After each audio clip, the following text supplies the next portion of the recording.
तो ये सीधी तस्वीर अब आपको दिखा रहे हैं जहां पर बनारस पहुंच चुके हैं वजीर आजम नरेंद्र मोदी। अब से कुछ देर बाद पहले पहुंचे थे और इस वक्त वजीर आजम नरेंद्र मोदी जहां पर अब सबसे पहले दर्शन करने के लिए मंदिर में पहुंचे हैं वजीर आजम नरेंद्र मोदी।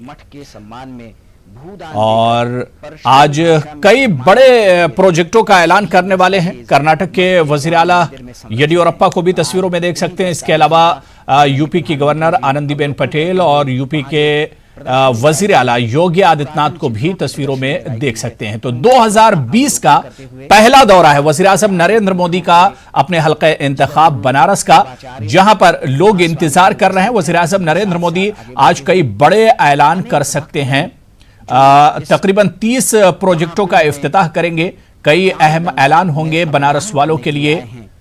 तो वज़ीर आज़म नरेंद्र मोदी वाराणसी में है, जहां पर आज कई प्रोग्रामों में उन्हें शिरकत भी करनी है और कई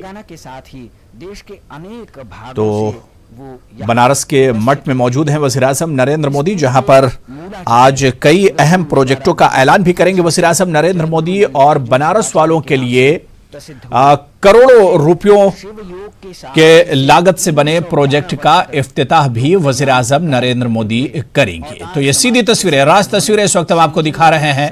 अब से कुछ देर पहले ही वज़ीर आज़म नरेंद्र मोदी बनारस पहुंचे हैं। आराध्य स्थली के रूप में उपस्थित है। तो 1200 करोड़ रुपयों के प्रोजेक्टों का ऐलान करेंगे वज़ीर आज़म नरेंद्र मोदी। कई अहम प्रोजेक्टों का इफ्तिताह भी आज होना है। वाराणसी को 1200 करोड़ रुपयों का तोहफा देंगे वज़ीर आज़म नरेंद्र मोदी। और स्टेज पर पहुंच चुके हैं वज़ीर आज़म नरेंद्र मोदी, जहां पर लोगों ने खड़े होकर उनका इस्तकबाल किया है, शुक्रिया अदा किया है। और ये सीधी तस्वीरें इस वक्त हम आपको दिखा रहे हैं।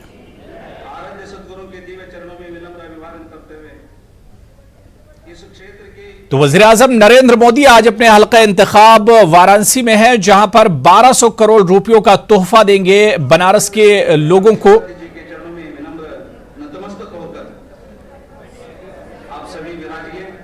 और इस मौके पर कर्नाटक के वज़ीर आला येडियुरप्पा को भी देखा जा सकता है, वो भी साथ में मौजूद हैं।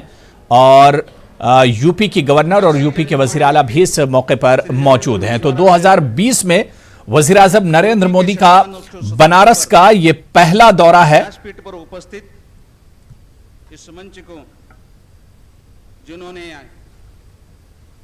स्थान को ग्रहण किया।